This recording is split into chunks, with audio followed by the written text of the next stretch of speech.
Hello friends, ఈ వీడియోలో మనం డిగ్రీ 4th సెమిస్టర్ రియల్ అనాలిసిస్లో ఈ క్వశ్చన్ చూద్దాం. ఈ క్వశ్చన్ చాలా ఇంపార్టెంట్, ఎగ్జామ్లో చాలాసార్లు అడిగారు. సో ఈ క్వశ్చన్ని మనం కంపారిజన్ టెస్ట్ ద్వారా చేస్తాము. ఎగ్జామ్లో అయితే ఇది కంపారిజన్ టెస్ట్ చేయండి, రూట్ టెస్ట్ చేయండి అని ఏం చెప్పడు, మనమే కనుక్కోవాలి. ఈ ఒక్క ప్రాబ్లంకి ఇలా ఉండిద్ది. సో రిమైనింగ్ ప్రాబ్లమ్స్కి కంపారిజన్ టెస్ట్ కనుక్కోవాలంటే ఎన్ పవర్ సంథింగ్ ఉంటే అది ఖచ్చితంగా కంపారిజన్ టెస్ట్, అది గుర్తుపెట్టుకోండి. సో ఈ కంపారిజన్ టెస్ట్ అనేది 3 స్టెప్స్లో చేస్తారు. ఫస్ట్ స్టెప్ వచ్చేసరికి యూఎన్ కనుక్కోవాలి, సెకండ్ స్టెప్ విఎన్ కనుక్కోవాలి, థర్డ్ స్టెప్ వచ్చేసరికి limit n tends to infinity UN by v n అనేది నాట్ ఈక్వల్ టు 0 కావాలి. సో ఈ విధంగా ఉంటే మనం కంపారిజన్ టెస్ట్ని చేయొచ్చు. సో ఫస్ట్ స్టెప్ యూఎన్ కనుక్కుందాం. యూఎన్ అంటే ఏం లేదు, ఈ సమ్మేషన్ తీసేసి రిమైనింగ్ మొత్తం యూఎన్ఏ 1/2n plus 3n. Next v n. V n equal to v n అనేది మనం ఈ యొక్క ప్రాబ్లంకి మాత్రం 1/3n తీసుకుంటాము. సో ఇది మనం గుర్తుపెట్టుకోవాలి ఈ ప్రాబ్లం చేస్తున్నప్పుడు. దీన్ని 1/3n కూడా రాయొచ్చు. ఓకే, సో దీన్ని మనం సమ్మేషన్ పెట్టి చూద్దాం. Summation of 1/3n. సో దీన్ని సమ్మేషన్ r/nతో కంపేర్ చేస్తాం. సో ఇది సమ్మేషన్ r/nతో ఆ విధంగా ఉంది. అలా ఉంటే మనం బై జామెట్రిక్ టెస్ట్ చూస్తాం. బై జామెట్రిక్ సిరీస్ ప్రకారంగా r/n కనుక ఉంటే r అనేది <1 ఉంటే అది కన్వర్జెంట్ అయ్యింది. అదే r వాల్యూ అనేది >= 1 కనుక ఉంటే అది డైవర్జెంట్ అయ్యింది. ఓకే, ఇక్కడ r వాల్యూ చూస్తే ఈ రెండింటిని కంపేర్ చేస్తే r వాల్యూ వచ్చేసరికి ఏంటి మనకు vn = r వాల్యూ 1/3.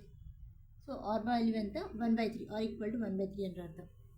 సో ఈ 1/3 అనేది <1 ఉంది. <1 ఉంది కాబట్టి దీని ప్రకారంగా so vn is convergent. So ఇక్కడ చెప్పాను కదండి, <1 కనుక ఉంటే కన్వర్జెంట్ రాస్తారని, అదే ఇక్కడ రాశారు. ఫస్ట్ స్టెప్ కనుక్కున్నాము, ఏంటిది యూఎన్ కనుక్కున్నాము, విఎన్ కనుక్కున్నాము. ఆ తర్వాత లిమిట్ అనేది అప్లై చేయాలి. లిమిట్ యూఎన్ బై విఎన్ అనేది నాట్ ఈక్వల్ టు 0 రావాలి. సో 0 అయినా 1 అయినా.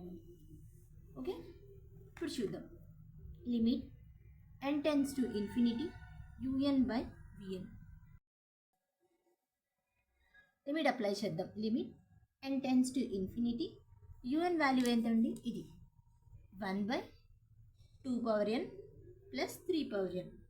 విఎన్ వాల్యూ ఎంత, సో విఎన్ని మనం క్లియర్గా రాయలేదు, ఇక్కడ రాస్తున్నాను నేను సైడ్గా.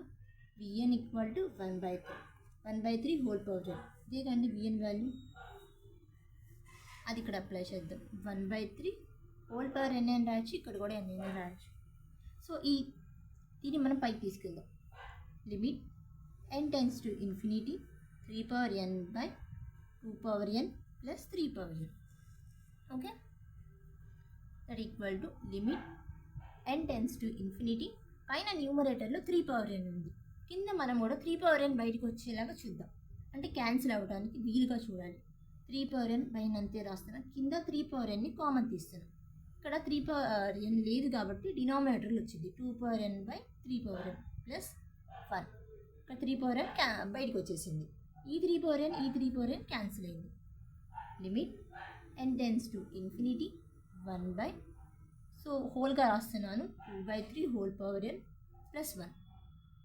ఓకే, ఇది మనకు అర్థమైంది. సో మనం ఇప్పుడు లిమిట్ అప్లై చేసే ముందు మనకు ఒక పాయింట్ తెలిసి ఉండాలి. సో ఏదైనా కానీ x⁴n సంథింగ్ x⁴n రూపంలో ఉంటే దీనికి మనం లిమిట్ అనేది అప్లై చేస్తే, లిమిట్ x⁴n అప్లై చేస్తే దాని వాల్యూ అనేది 0కి ఈక్వల్ అయింది. ఆ x వాల్యూ అనేది కూడా <1 ఉండాలి. <1 ఉంటే దానికి లిమిట్ అప్లై చేస్తే దాని వాల్యూ అనేది 0. ఈ పాయింట్ గుర్తుపెట్టుకోండి. సో ఈ 2/3 అనేది కూడా 1 కన్నా తక్కువే ఉంటుంది. అందుకు దీనికి అప్లై చేస్తే మనకి ఈ వాల్యూ మొత్తం 0 అయింది. 0 + 1 అంటే 1/1, దట్ ఈక్వల్ టు 1. సో 1 అనేది నాట్ ఈక్వల్ టు 0 కాదు. మనం ఇక్కడ ఫస్ట్ పాయింట్లోని ఇక్కడ చెప్పాం మనం. లిమిట్ అనేది limit given by v n apply చేస్తే 0 రాకూడదు. 0 రాకుండా ఇంకేం వచ్చినా కానీ అది కరెక్టే. సో ఇది కూడా 3 స్టెప్స్లో ప్రాబ్లం అయితే అయిపోయింది. సో దేర్ఫోర్ మనం చేసింది ఏంటిది, కంపారిజన్ టెస్ట్.